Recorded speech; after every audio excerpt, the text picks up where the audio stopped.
Welcome back to the Pilates Vitamin series. Today we're doing an exercise called Thread the Needle.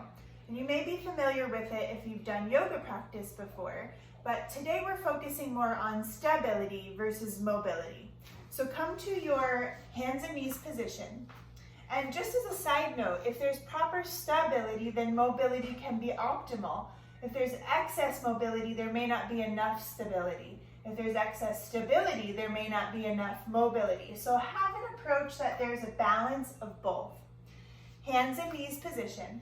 And just for a moment, find your weight down into the mat. So finding your hands evenly weighted and pressing down, all 10 knuckles. Your knees evenly weighted and in between your hips, so evenly spaced between your hips. And your shin bones weighted with your feet weighted into the mat. Take a breath and start to find your oppositions. So hands down and ribs back. Knees down and hips, sits bones back. Head forward, long neck and tailbone back. And try to maintain all of those oppositions and start to move your shoulder blades in towards each other and away from each other. And I always usually start this hands and knees exercise out with the shoulder placement, just protracting and retracting so that you can find your positioning in this placement. Try not to arch your back and round your back. It's about your shoulder blades right now and not your spine. And try not to roll on your hands or bend your elbows. It's about your shoulder blades, not your arms.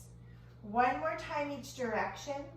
And then settle in between the two. So your shoulder blades are meeting your wide back ribs. Get longer through your neck, widen your sits bones, and lean the whole shape back as you inhale. Try not to tuck your pelvis under. You're creasing in your hips and keeping neutral. Exhale as you come back forward. Inhaling back, heavy knees and shins. Exhale and come back forward. It's less about completing the position or making the position, and more about placing your alignment. Last two. Inhale back, nice and even right to left.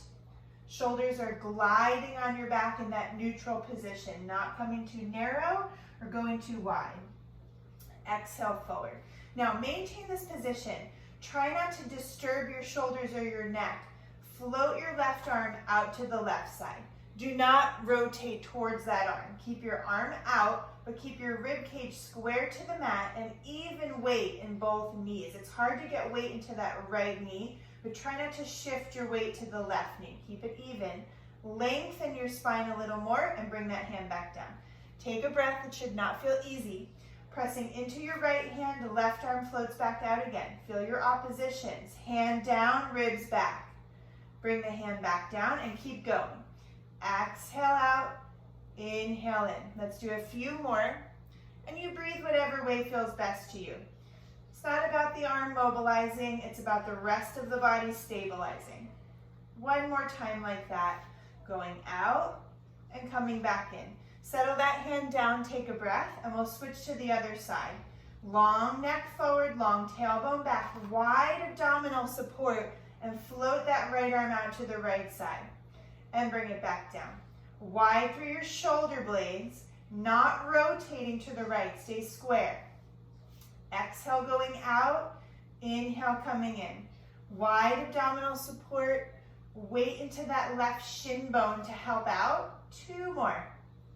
And in last time going out and come back in. Come on off your hands, just take a brief pause and reset the shoulders. Shake out your hips a little bit. And we'll go back into that same position for rotation now. Start off the same way. Heavy shin bones, check all the parts. Neutral pelvis, wide abdominal support, wide rib cage, and hands down into the mat. Left arm out to the left side and pause.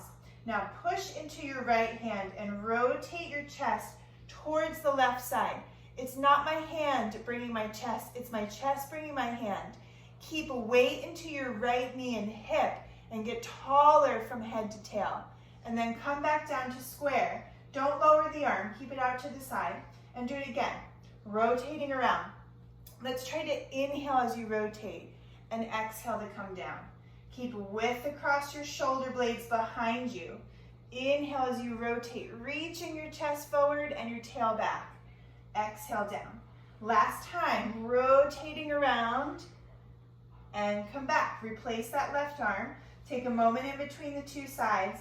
Recheck all your parts. Knees heavy, sits bones wide, abdominal support. Float that right arm out to the right side and don't rotate right yet. Inhale as you rotate towards the right side, keeping weight in your left knee. And then exhale, coming down. Don't lower the arm. Wide through your shoulder blades as you rotate and lift the chest and coming back down. Really three-dimensional here. Inhale as you rotate, exhale back down. Calm neck last time. And exhale all the way back down. Replace the hand. Come on back for a brief pause. We'll add on for the next set.